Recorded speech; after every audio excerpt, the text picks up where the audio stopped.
당신, 이게 대체 뭐야? 순이야, 진정해. 오해야, 오해. 오해? 내가 뭘 오해했는데? 이 사진들이 오해야? 안녕하세요. 사연이 머무는 곳, 단감 라디오입니다. 오늘 들려드릴 이야기는 한 여인의 파란만장한 인생 역전에 관한 이야기입니다. 젊은 시절 가장 큰 배신을 경험하고도 끝까지 포기하지 않고 당당하게 살아온 한 여성의 이야기를 담았습니다. 이 이야기는 당사자의 사생활 보호를 위해 이름과 장소 등 일부 내용은 변경했음을 미리 말씀드립니다. 그럼 지금부터 김순희 씨의 이야기를 시작하겠습니다. 서울 은평구의 작은 아파트. 오늘 김순희의 인생이 완전히 무너지는 날이었습니다.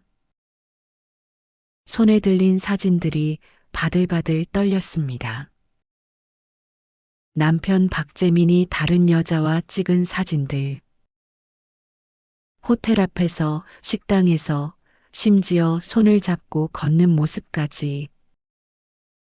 순이는 그의 32살이었습니다. 결혼한 지 7년째. 5살 된 딸 민지와 3살 된 아들 준호를 키우며 행복하다고 믿었던 평범한 주부였습니다. 아니, 행복하다고 착각했던 주부였습니다. 순이야, 미안해. 정말 미안해. 한순간의 실수였어. 재미는 무릎을 꿇었습니다. 하지만 순이의 눈에는 이미 눈물이 가득했습니다.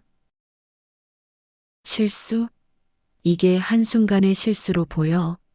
이 사진들이 몇 장인데? 순이의 손에는 12장의 사진이 들려 있었습니다. 모두 다른 날짜, 다른 장소에서 찍힌 것들이었습니다. 이것은 실수가 아니었습니다. 계획적이고 지속적인 배신이었습니다. 그 여자는 누구야? 얼마나 만난 거야?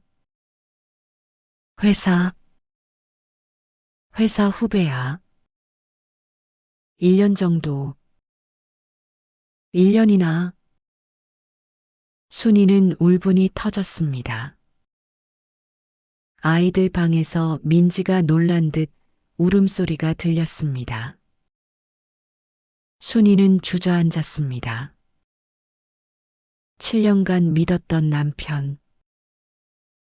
아침마다 도시락을 싸주고 밤마다 기다렸던 남편. 그 남편이 1년 동안 다른 여자를 만나고 있었습니다.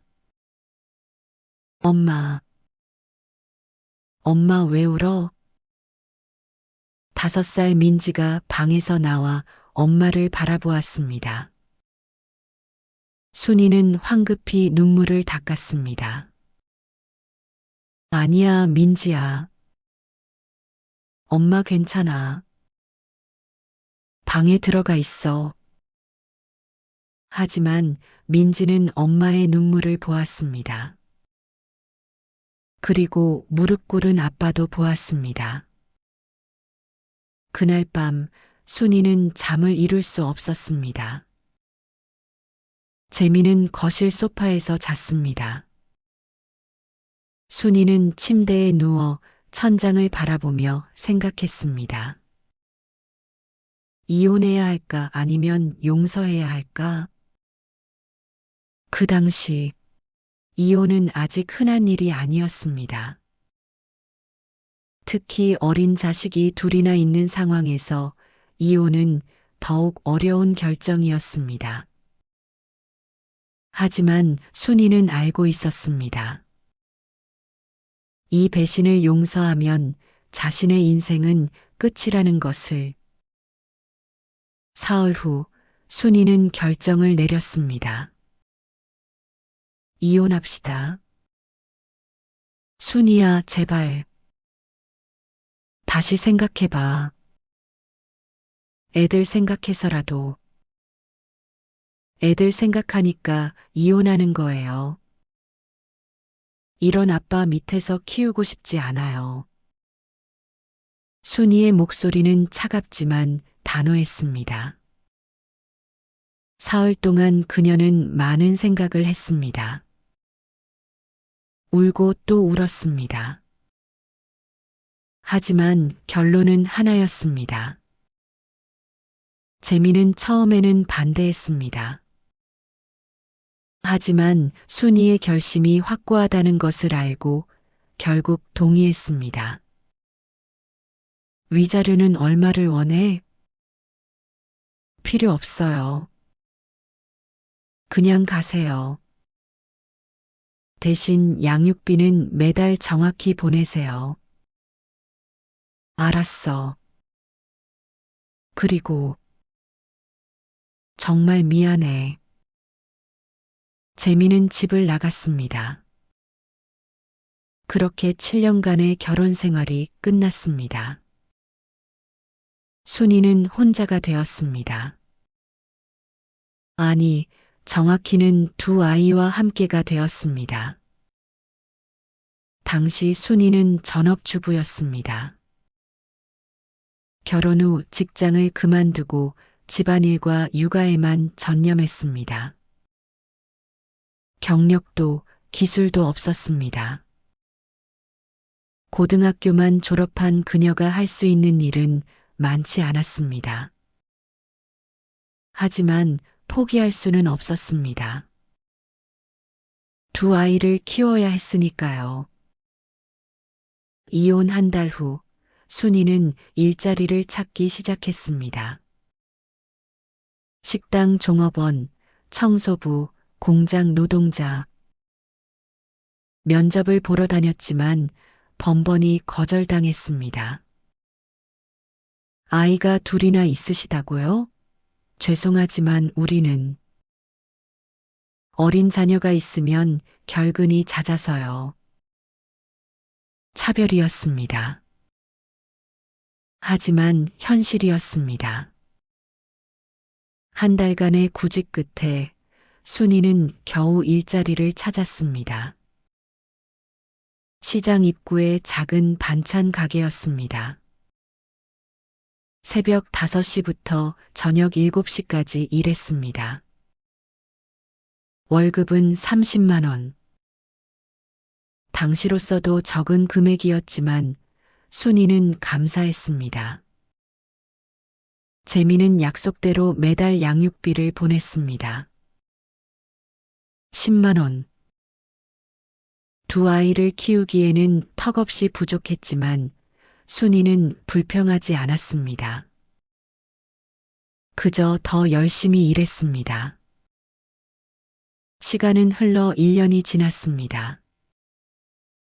순이는 반찬 가게 일과 함께 저녁에는 식당에서 설거지 아르바이트를 시작했습니다. 몸은 지쳤지만 수입은 조금 늘었습니다. 엄마, 오늘 학교에서 소풍 간대. 민지가 말했습니다. 이제 초등학교 1학년이 된 딸이었습니다. 그래, 좋겠다. 근데 도시락 싸야 한대. 그리고 김밥이랑 과일도. 순이는 지갑을 열어보았습니다. 남은 돈은 2만 원. 한 달을 버텨야 하는 돈이었습니다. 알았어, 민지야. 엄마가 맛있는 도시락 싸줄게. 순이는 그날 밤 늦게까지 준비했습니다. 김밥을 말고 과일을 깎았습니다. 자신은 저녁을 거르고 아이의 도시락을 준비했습니다. 하지만 현실은 점점 더 힘들어졌습니다. 2년째 되던 해 재민에게서 오던 양육비가 끊겼습니다. 전화를 걸어도 받지 않았습니다. 회사에 찾아가 보니 이미 퇴사한 상태였습니다. 박재민 씨요? 석 달 전에 그만뒀는데요. 어디로 갔는지 아십니까? 글쎄요, 저희도 잘 모릅니다. 재민은 사라졌습니다. 양육비는 물론 연락조차 끊겼습니다. 순이는 막막했습니다. 37살이 된 순이는 새로운 도전을 시작했습니다. 고등학교 졸업장만으로는 할 수 있는 일이 제한적이었습니다. 낮에는 일하고 밤에는 공부했습니다. 아이들이 잠든 후 낡은 책상에 앉아 책을 폈습니다. 바로 전문대학 야간 과정에 지원했습니다. 사회복지학과였습니다. 대학 생활은 쉽지 않았습니다. 낮에 일하고 저녁에 수업을 듣고 밤에는 과제를 했습니다. 잠은 하루에 4시간도 채 자지 못했습니다. 그리고 사회복지사 자격증을 땄습니다. 그리고 드디어 복지관에 취직했습니다. 시간은 빠르게 흘렀습니다. 딸 민지는 대학생이 되었고 아들 준호는 고등학생이 되었습니다. 엄마, 나 장학금 받았어. 정말? 우리 딸 대단하네. 민지는 열심히 공부해서 성적 장학금을 받았습니다. 순이는 자랑스러웠습니다. 준호도 훌륭하게 자랐습니다. 힘든 시간을 견뎌내고 순이는 62살이 되었습니다. 아이들은 사회적으로도 안정적인 위치에 있었고 순이는 복지관을 퇴직하고 작은 카페를 운영하고 있었습니다. 복지관에서 퇴직했지만 순이는 여전히 일주일에 2번씩 대학병원에서 자원봉사를 하고 있었습니다. 오랜 습관이었고 또 누군가를 돕는 일이 좋았습니다. 어느 추운 겨울날 오후 순이는 평소처럼 병원 자원봉사를 하러 갔습니다. 응급실 환자들에게 따뜻한 차를 나눠주는 일이었습니다. 할머니, 차 드세요. 순이는 대기실에 앉아 있는 환자들에게 차를 건넸습니다. 복도 끝 구석에 휠체어에 앉아 있는 한 남자가 보였습니다. 누더기 같은 옷을 입고 머리는 헝클어진 채였습니다. 얼굴은 상처투성이었고 손은 동상으로 검게 변해 있었습니다. 저분도 차 한 잔 드셔야겠네. 순이는 그 남자에게 다가갔습니다. 저기요, 차 한 잔 드실래요? 남자는 고개를 들지 않았습니다. 추우시죠? 따뜻한 차 드시면 좀 나으실 거예요. 순이가 차를 건네려는 순간 남자가 천천히 고개를 들었습니다. 그 순간 순이의 숨이 멎었습니다. 박재민이었습니다. 30년이 흘렀지만 순이는 그 얼굴을 잊을 수 없었습니다. 비록 주름이 가득하고 수염이 덥수룩하고 얼굴이 상처투성이었지만 분명 재민이었습니다. 찻잔이 순이의 손에서 미끄러져 바닥에 떨어졌습니다. 재민 씨? 남자가 순이를 올려다보았습니다. 흐릿한 눈빛으로 순이를 바라보았습니다. 누구시죠? 재민도 순이를 알아본 듯 했습니다. 그의 눈이 커졌습니다. 믿을 수 없다는 표정이었습니다. 나 순이야. 김순이. 재민의 손이 떨렸습니다. 휠체어 손잡이를 꽉 잡았습니다. 순이? 네. 저예요. 재민은 순이를 뚫어지게 바라보았습니다. 그리고 갑자기 고개를 돌렸습니다. 잘못 보신 것 같은데요. 전 박재민 아닙니다. 뭐라고요? 당신 목소리. 분명 모르는 사람이에요. 저 좀 내버려 두세요. 재민이 소리쳤습니다. 간호사가 달려왔습니다. 여기서 소란 피우시면 안 됩니다. 죄송합니다. 제가. 순이는 어리둥절했습니다. 분명 재민인데 왜 부인하는 걸까? 재민은 휠체어를 돌려 복도 반대편으로 가려고 했습니다. 하지만 손에 힘이 없어서 제대로 움직이지 못했습니다. 순이는 그의 뒷모습을 바라보았습니다. 등이 굽고 옷은 너덜너덜했습니다. 귀 뒤에 있는 작은 점이 보였습니다. 어릴 적부터 있던 그 점. 틀림없었습니다.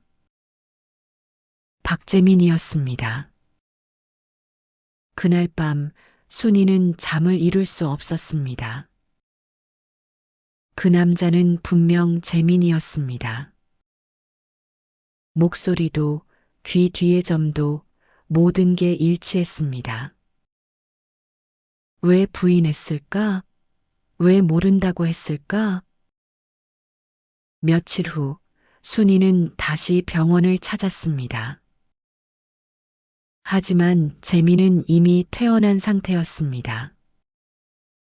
그 환자 어디로 갔는지 아세요? 글쎄요. 주소지가 없더라고요. 노숙자시니까. 순이는 역 앞을 찾아갔습니다. 노숙자들이 모여 있는 곳이었습니다. 하지만 재민은 보이지 않았습니다. 일주일간 순이는 매일 역 앞을 찾아갔습니다. 그리고 마침내 재민을 발견했습니다. 골목 구석에서 담요를 뒤집어 쓴 채 웅크리고 있는 재민. 순이는 천천히 다가갔습니다. 재민 씨. 재민이 고개를 들었습니다. 순간 도망치려는 듯 했지만 다리가 불편해서 일어날 수 없었습니다. 왜 날 찾아온 거야? 당신이 재민 씨 맞죠? 재민은 한참을 침묵했습니다. 그리고 고개를 끄덕였습니다. 맞아. 나 박재민이야. 왜 병원에서 모른다고 했어요? 순이는 재민 옆에 앉았습니다. 무슨 일이 있었어요? 왜 이렇게? 재민은 고개를 떨구었습니다. 다 내 잘못이지. 너랑 이혼하고 나서 그 여자랑 살았어. 그런데 1년도 안 가서 그 여자가 날 차버렸어. 돈이 없다고. 순이는 아무 말도 하지 않았습니다. 그 후로 술 마시기 시작했어. 일도 제대로 못하고, 회사에서 해고당하고, 여기저기 전전하다가 결국 이렇게 됐어. 재민의 목소리는 떨렸습니다. 당뇨도 생겼어. 관리를 못해서 합병증으로 다리도 망가졌지. 순이는 충격을 받았습니다. 순이야. 미안해. 정말 미안해. 내가 너무 잘못했어. 순이는 복잡한 감정에 휩싸였습니다. 분노, 연민, 슬픔.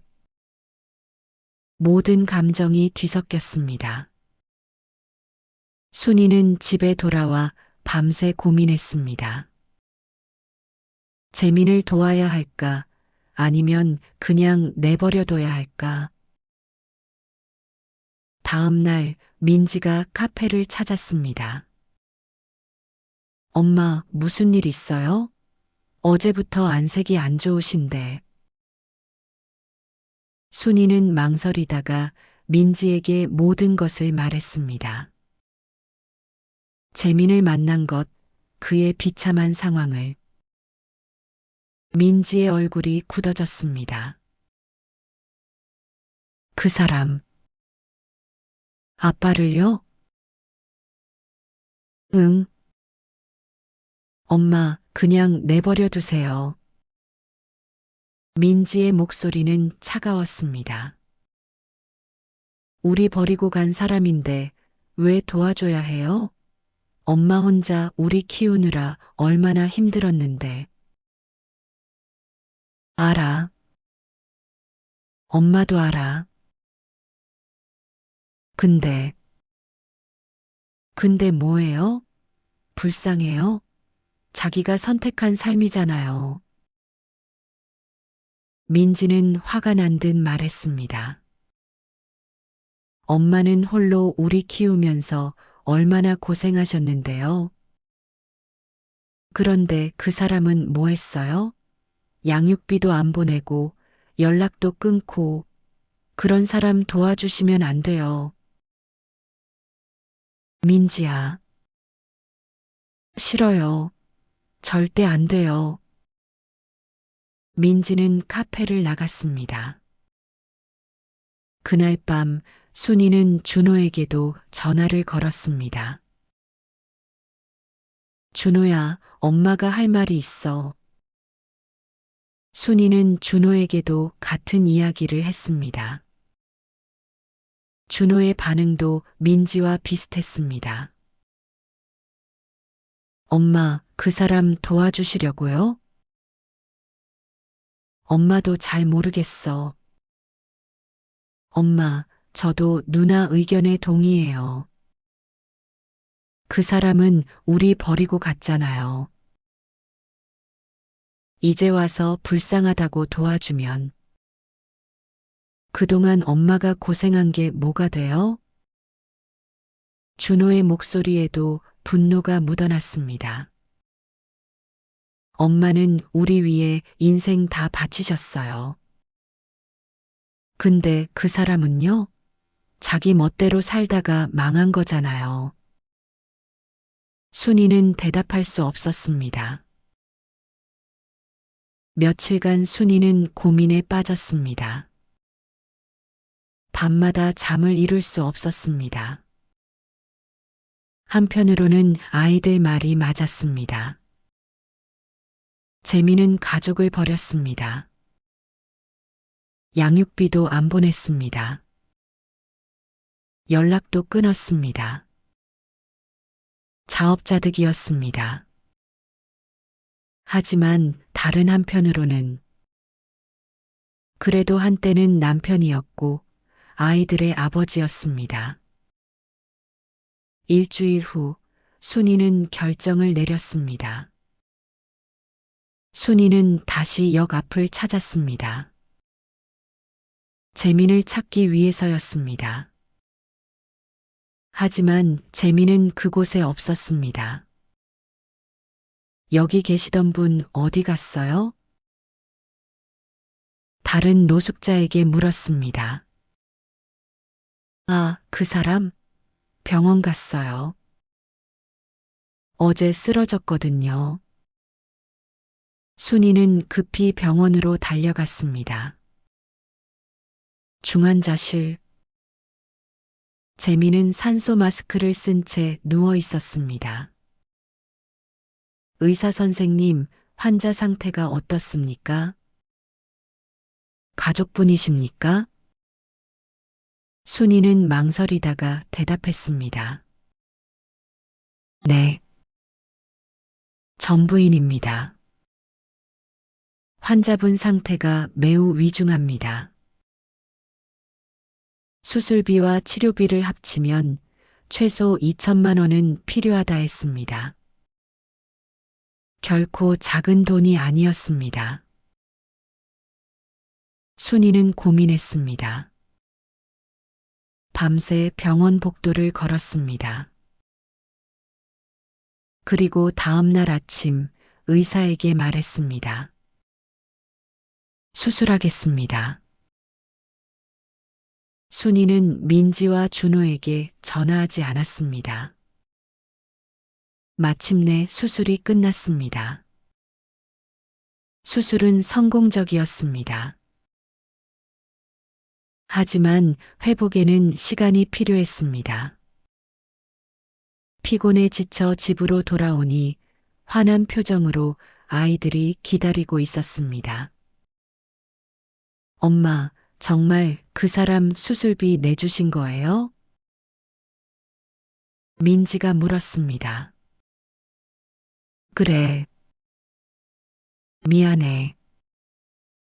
왜요? 왜 그러세요? 민지야. 저 이해 못하겠어요. 엄마가 어떻게 모은 돈인데. 왜 그 사람한테 써요? 준호도 끼어들었습니다. 엄마, 저도 실망이에요. 그 사람 때문에 엄마가 얼마나 고생하셨는데. 순이는 두 아이를 바라보았습니다. 너희 아빠야. 아빠요? 우리 버리고 간 사람이 무슨 아빠예요? 민지가 소리쳤습니다. 그래도 너희 아빠야. 엄마는 그 사실을 지울 수 없어. 민지는 눈물을 흘리며 돌아섰습니다. 알았어요. 엄마 마음대로 하세요. 저는 그 사람 절대 안 만나요. 준호도 따라 나갔습니다. 순이는 눈물이 흘러내렸습니다. 한 달 후, 재미는 많이 회복되었습니다. 하지만 여전히 병원에 입원해 있었습니다. 순이야, 오늘도 왔구나. 어떻게 지내요? 많이 좋아졌어. 다 너 덕분이야. 순이는 창밖을 바라보았습니다. 민지랑 준호는 안 오니? 안 와요. 당신 만나기 싫대요. 재미는 고개를 떨구었습니다. 당연하지. 내가 너무 잘못했으니까. 재미는 한참을 침묵했습니다. 그리고 천천히 입을 열었습니다. 나는 망가졌어. 술 마시고 도박하고 결국 회사에서 잘렸어. 그리고 이리저리 전전하다가 노숙자가 됐지. 재민의 눈에 눈물이 맺혔습니다. 순이는 한숨을 내쉬었습니다. 우리도 힘들었어요. 엄청 힘들었어요. 알아. 미안해. 미안하다는 말로 다 되는 건 아니에요. 순이의 목소리가 떨렸습니다. 나 혼자 애들 키우면서 얼마나 힘들었는지 알아요? 밥 굶어가면서 애들 도시락 싸고 아르바이트 3개씩 하면서 잠도 제대로 못 자고 순이는 울었습니다. 30년간 참았던 눈물이 터져 나왔습니다. 그런데 당신은 양육비도 안 보내고 미안해.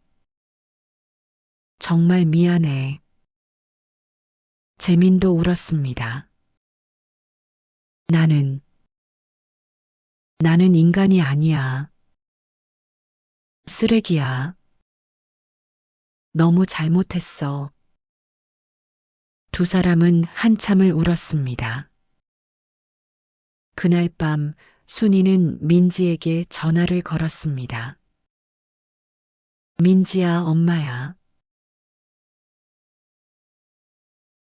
민지야, 들어봐. 엄마가 왜 아빠를 도와줬는지 알아? 몰라요. 너희 아빠를 위해서가 아니야. 엄마 자신을 위해서야.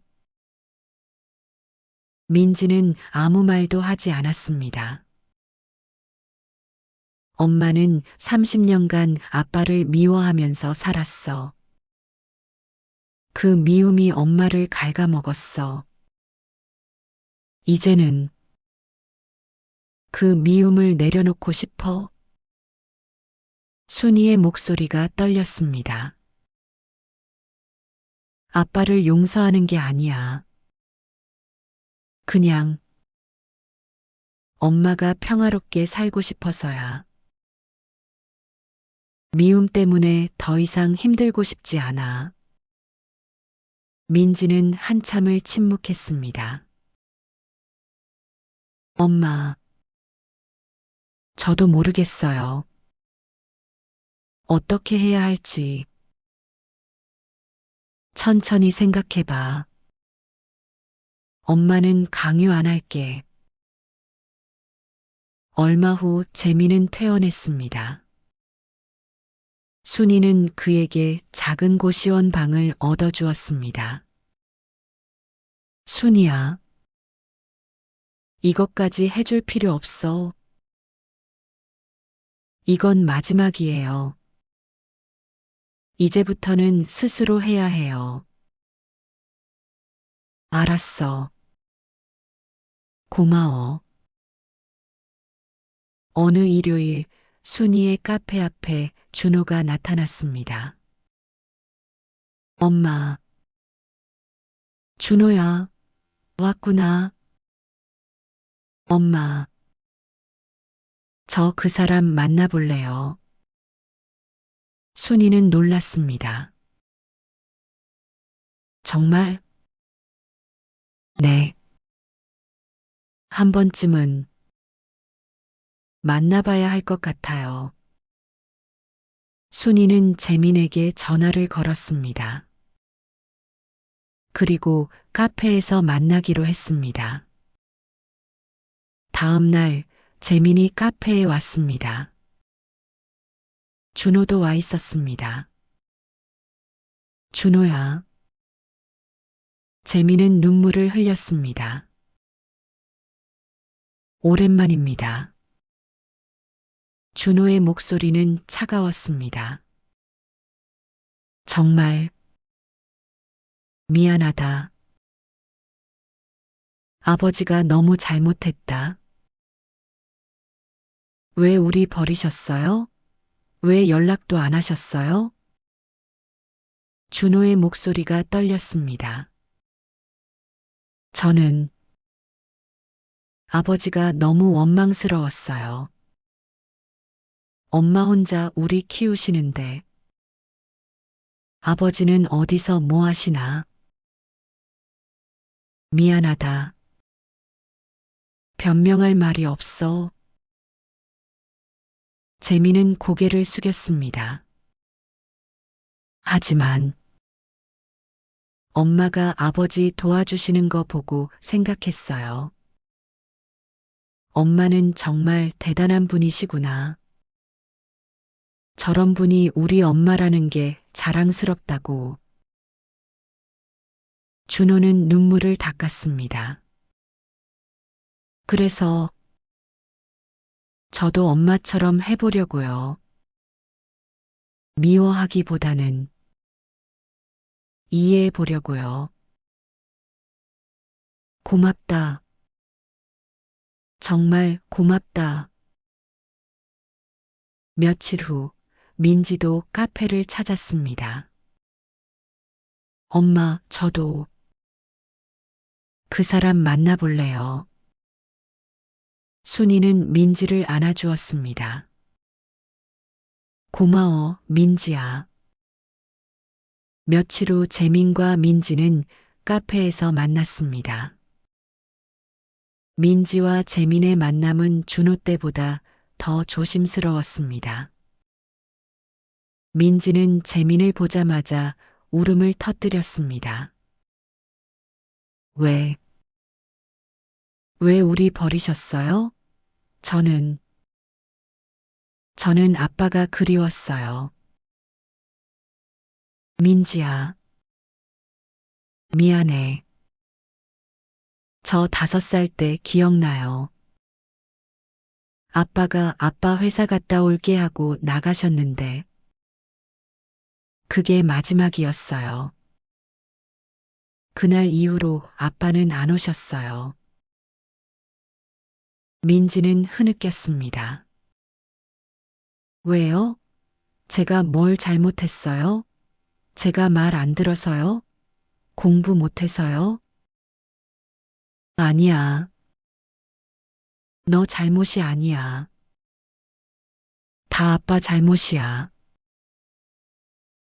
재민도 울었습니다. 아빠가 너무 못났어. 정말 미안해. 민지와 재민은 한참을 울었습니다.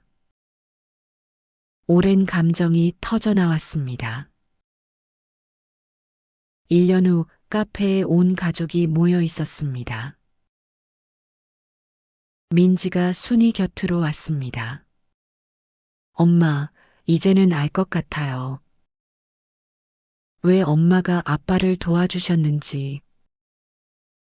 그래. 네.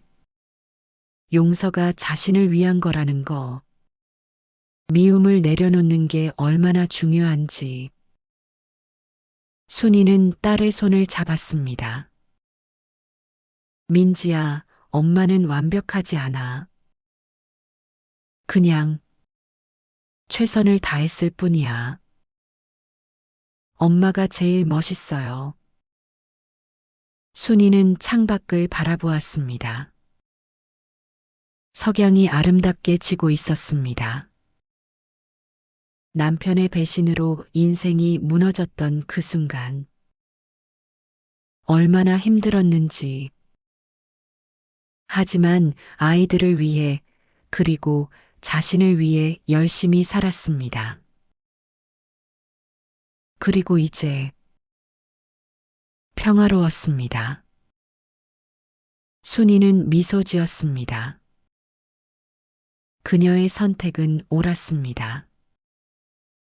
여러분, 여기까지가 김순이 씨의 이야기였습니다. 32살에 남편의 배신으로 이혼하고 혼자 2아이를 키우며 살아온 한 여성. 30년 후 비참한 모습으로 나타난 전 남편.